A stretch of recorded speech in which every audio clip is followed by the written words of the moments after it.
ஒரு ஊரில் வந்து ஒரு சோம்பேறியான ஒரு ஆள் இருப்பான். வேலை எதுவுமே செய்ய மாட்டான். வயல் பக்கத்தில் கோயில் பக்கத்தில் உட்காந்து பிச்சை எடுக்கிறதே தான் வேலை. அந்த ஊர்க்காரங்கெல்லாம் இனிஷியலாக வந்து கொஞ்சம் சாப்பாடு காசுலாம் கொடுத்துட்டு இருந்தாங்க. அதை வச்சு அவன் வந்து சர்வை பண்ணிட்டு இருந்தான். போக போக வந்து அவங்களுக்கு தே ரியலைஸ்ட் இவன் வந்து சோம்பேறி, கை கால் நல்லா இருக்கு, ஆனால் அவனுக்கு பிடிக்காம வேலை செய்ய மாட்டேங்கிறான்னு சொல்லிட்டு கொடுக்கறத ஸ்டாப் பண்ணிட்டாங்க. நாளடைவில் வந்து அவனுக்கு சாப்பாடு கிடைக்கிறதே கஷ்டமாயிடுச்சு.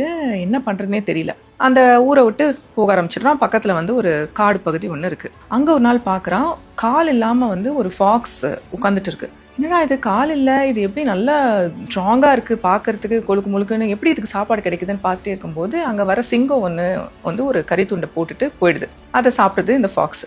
பாருறா, நம்ம உட்கார்ந்த இடம் தான் சரியில்லை, இந்த காட்டில் எங்கேயாவது உட்காந்தா நம்மளுக்கு சாப்பாடு கிடைக்கும்னு சொல்லிட்டு அந்த காட்டோரமாகவே உட்காந்துக்கிறான்.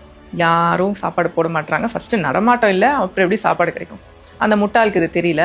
போக போக அவனுக்கு ரொம்ப வீக் ஆயிடுது, மயக்கம் போட்டு விழுந்துடுறான். அந்த பக்கம் போற ஒரு ஞானியும் அவரோட சிஷ்யர்களும் பார்த்துட்டு இந்த ஆளை தூக்கிட்டு அவங்க ஆசிரமத்துக்கு கூட்டு போயிடுறாங்க. அவனை எப்படியோ கண்ணு முழிக்க வச்சிடுறாங்க. கஞ்சி பழம் எல்லாம் கொடுத்து கொஞ்சம் பேசுகிற அளவுக்கு தெம்பாயிடுறான். என்னாச்சுப்பா, ஏன் காட்டு பகுதியில் நீ வந்து மயக்கம் போட்டு விழுந்த, கொஞ்சம் விட்டா வந்து அனிமல்ஸ் உனக்கு கொண்டு இருக்குமேன்னு கேட்கும்போது நடந்ததெல்லாம் சொல்கிறான். பாருங்க முனிவரே, இடத்த மாற்றி சாப்பாடு கிடைக்கிற ஒரு இடத்துல உட்கார்ந்தேன், அந்த வந்து நொண்டி ஃபாக்ஸுக்கு கூட சாப்பாடு கிடைக்குது, எனக்கு கிடைக்கல அப்படின்னு சொல்லும்போது, டே முட்டாள், நீ பார்த்த விஷயம் கரெக்டு தான், ஆனால் அதுலேருந்து நீ கற்றுக்கிட்ட விஷயம் ரொம்ப தப்பு. கடவுள் வந்து உன்னை சிங்கமாக பார்க்குறாரு, உன்னை வந்து அந்த நொண்டி ஃபாக்ஸ் மாதிரி பார்க்கல. உன் கை காலெல்லாம் நல்லா தானே இருக்குது. நீ 4 பேருக்கு சாப்பாடு போடுற நிலைமைக்கு வந்து நீ ஆளாகு, மற்றவங்க கிட்ட பிச்சை எடுக்காத அப்படின்னு சொல்கிறாங்க.